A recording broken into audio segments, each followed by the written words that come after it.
The petition is the UWP's formal challenge to the election results in the Babonneau and Grosley constituencies, where the candidates lost out to their Labour Party opponents by 8 and 2 votes respectively. After exhaustive recounts, the UWP took their grievance to the courts. Here's Alicia Ali with an overview of the first of the two sit-ins on the matter this week. The two-day special sitting of the OECS Court of Appeal began with a minute of silence for deceased appellant judge Justice Albert Matthew of Dominica. Justice Matthew died around 1 a.m. on Thursday after years of service to the regional community. This was not the reason this sitting was called, though. In fact, this special sitting was at the request of a submission filed on April 25th by Dominican Queen Counsel Reginald Armour on behalf of his clients Ezekiel Joseph and Leonard Montoute.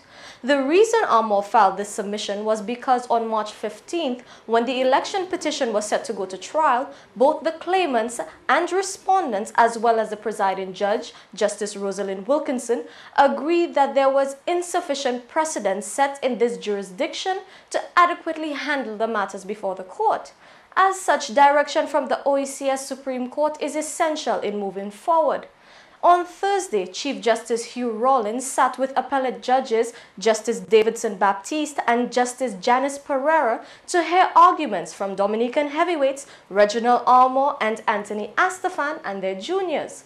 As the representative for the claimants, Armour was given the floor and immediately addressed Astafan's assertion that the claim be struck out on the grounds that the election petition was not filed within the stipulations of the Election Act. The United Workers' Party did file an initial petition within the 21 days outlined in the Act, but failed to obtain all the relevant signatures to accompany the documents. Astafan and his team are arguing that the petition was incomplete without the signatures and so does not meet the conditions under the Election Act. Armour spent hours on his feet to justify the UWP's claim to the Supreme Court. His arguments were based on the legislative and constitutional history of St. Lucia.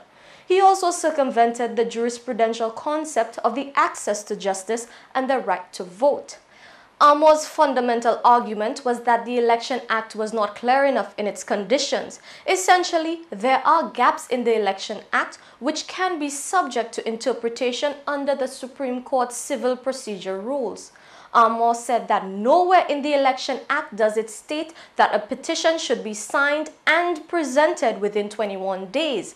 And using the CPR, the judge does have jurisdiction to interpret and apply that interpretation to the claim. For the claimants, Armour journeyed through the annals of St. Lucia's legal history from the colonial days to independence to illustrate that the Election Act does not supersede the CPR. Armour's rationale succinctly is that the Election Act was passed directly by Parliament and indirectly so was the CPR. The Act which established the Supreme Court and gave it jurisdiction was passed by Parliament, and in its establishment, the Supreme Court gave birth to the civil procedure rules. As such, there is cross-pollination and the CPR is applicable to this case and can be used in favor of the claimants, so says Armour. It is left to see whether Armour will succeed with his claims. Join the CTV News again tomorrow as we continue to follow the election petition matter before the Court of Appeal.